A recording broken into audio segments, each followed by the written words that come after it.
نفهم الاول يعني ايه رجلاش على الفرامل.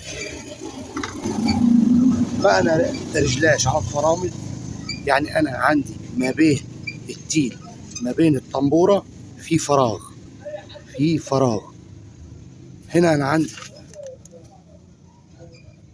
ترس ميكانيكي هنا اسمه الرجلاش، بيبقى ماسك ما بين فردة التيل دي ما بين فردة التيل التانية، بيبقى فيه ترس اهو قدامك اهو، في ترس. الترس ده عشان انا كفني اتحكم فيه من خلال المفك، ان انا اعلي واوطي. مش كل رجلاش اتجاه واحد، في رجلاش شغال عكس وفي شغال زي الربط اللي احنا متعودين عليه، اللي هو الربط اتجاه الساعة والحل اتجاه عكس الساعة. لكن في رجلاش بيبقى عكس، اللي قدامك ده عكس. يعني المفروض انا عشان خاطر التيل يفتح معايا هربط على الرجلاش عشان يفتح معايا.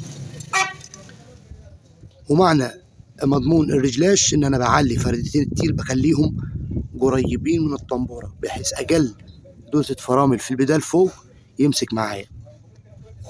الرجلاش ما بينفعش غير في حاله ان يكون عندك الطنبوره سليمه ما فيهاش ريقه، والتيل عندك مش خلصان، عشان خاطر ينجح معاك موضوع الرجلاش. تمام. احنا دلوقتي هنرجلش على التيل. انا عشان عندي فضاوه، في فرق، في خلوص ما بين الطنبوره ما بين التيل.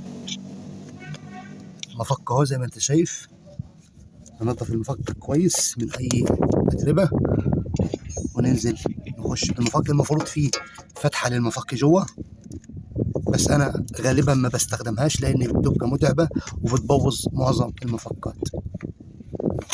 كل واحد وليه طريقه في الشغل، اهم حاجه الطريقه اللي ناجحه معاك ومضمونه وعمليه من غير ما تبوظ حاجه.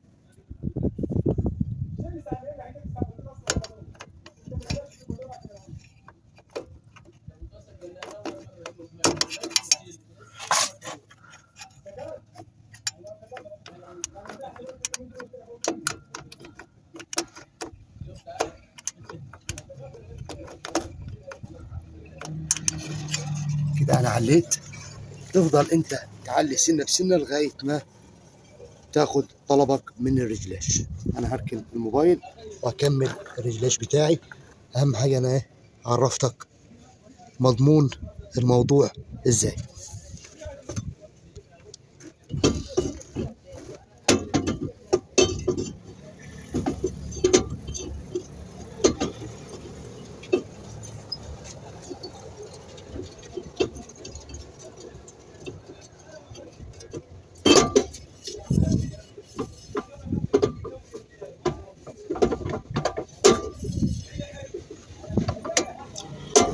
تنبيه صغير، لو كان عندك سنة ريقة بسيطة في الطنبورة ممكن تقدر تنقلش، بس في نفس الوقت تتلاشى ان الطنبورة تدور معاك في التيل، تنقلش على قد ما تقدر عشان تمشي ظروفك وتمشي حالك. لكن لو الريقة جامدة انت يا دوب اول ما هتنقلش هتلاقي الريقة دقرت معاك في التيل، مش هتقدر تعدي الطنبورة من الريقة. لازم توطي وتدخل الطنبورة ولولا ما الريقة تعدي. الوضع ده مش هينفع معاك ومش هتقدر تلاقي حل للرجلشه بتاعت الطنبوره. تمام. انا كده رجلشت وخدت البوش اللي في الطنبوره، هي فيها حاجه بسيطه ريقه. تمام. بس انا يعتبر سامع صوت وش. الوش ده معنى ذلك ان التيل خدم معايا على الطنبوره، وهو ده كل المضمون من الرجلاش، ان انا اخلي التيل يخدم على الطنبوره بحيث اقل ضربه فرامل فوق تمسك معايا العجلات. كذلك الامر هنعمل كده في الناحيه الثانيه. وبعد ما نعمل كده المفروض ناخد هواء عشان نتاكد ان بعد ما انا رجلشت البستم مليان لاخره زيت عشان يبقى جاهز معايا لاي دوسه فرامل تحصل. اول ما تدوس فرامل البستم يزق التيل كده متلامس يعني مخدم على الطنبوره، اقل دوسه فرامل معاك تجيب فرامل ممتازه. اهم حاجه يكون المصدر بتاعك العمومي كويس ما فيهوش مشاكل.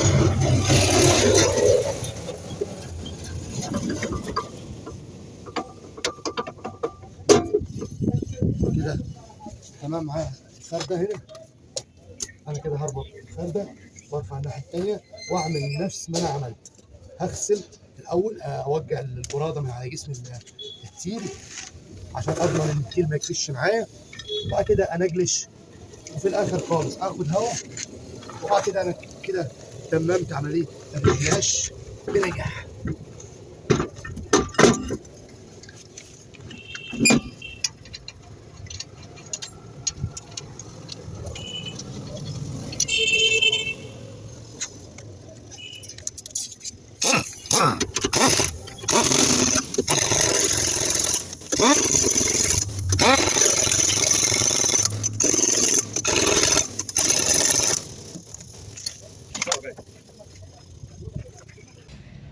عايزين نفهم يعني ايه رجلاش.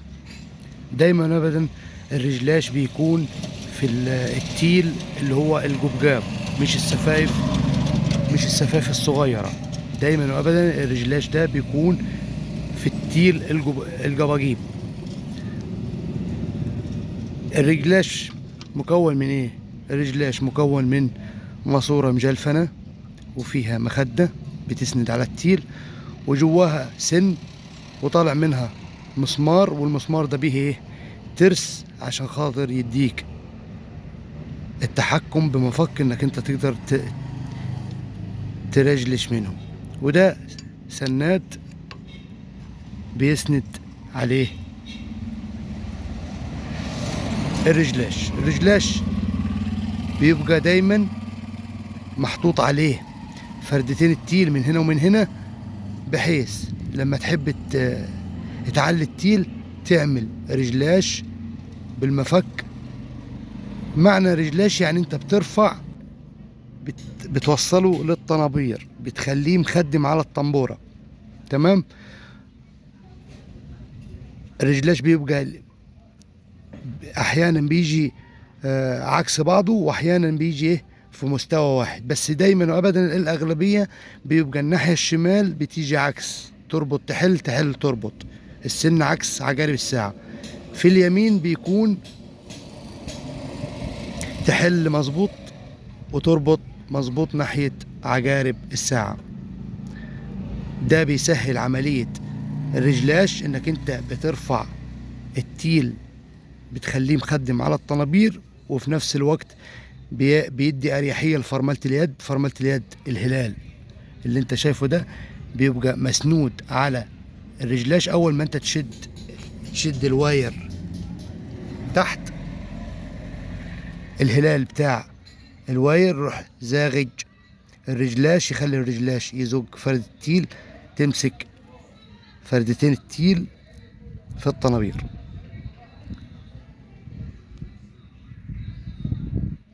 طالما شفت شكل الطنبورة بالشكل ده اعرف ان فيني رجلاش جوه.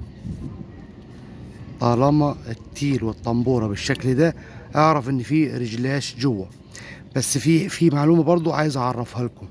في نوعية من الطنابير النظام ديسكو وسفايف صغيرة، لجم صغيرة، بس من داخلها تيل جباجيب بتاع فرملة اليد. اتذكر زي الانترا والسوراتو. في موديلات كتيرة حديثة فيها فرملة يد جوه الطنبورة اللي هي سكينة، برضو بيبقى فيها متواجد فيها رجلاش صغير من تحت. اي طنبورة حلة داخلها تيل بيبقى جواها رجلاش، ودايما وابدا بيبقى لازم في الجزء الخلفي من العربية حاط السيرفو يساعد معاه السيرفو في الشغل. ولازم نشيك على علبة الزيت الداكن اللي قدام في المصدر العمومي وتعبيها عشان خاطر ما تاخدش منك هواء. يا ريت تاخد هواء اكتر من مرة لغاية ما تتأكد ان دفعة الزيت شديدة، لولا دوس ما توقف دايس اخد الهواء. طالما الدفعة ضعيفة افضل خد هواء وكرر الهواء كذا مرة. لولا ما الدفعة تيجي شديدة لولا ما ايه تقول كده انا تمام، الفرامل عندي هتبقى مية مية. دوس.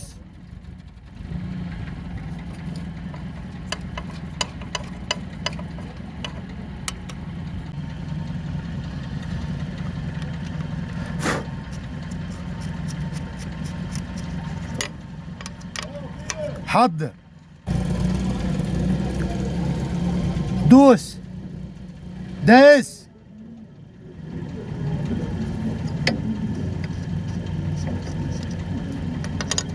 حضر.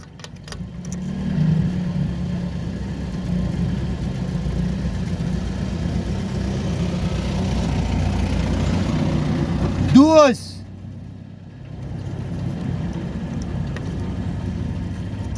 حضر.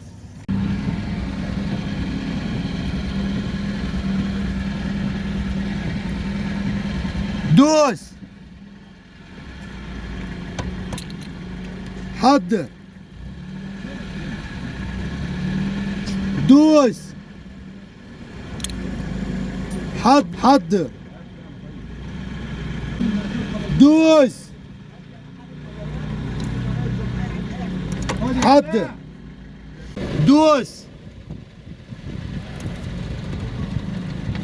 كده جاب زيت 100 100. كده جاب الزيت 100 100. حضر.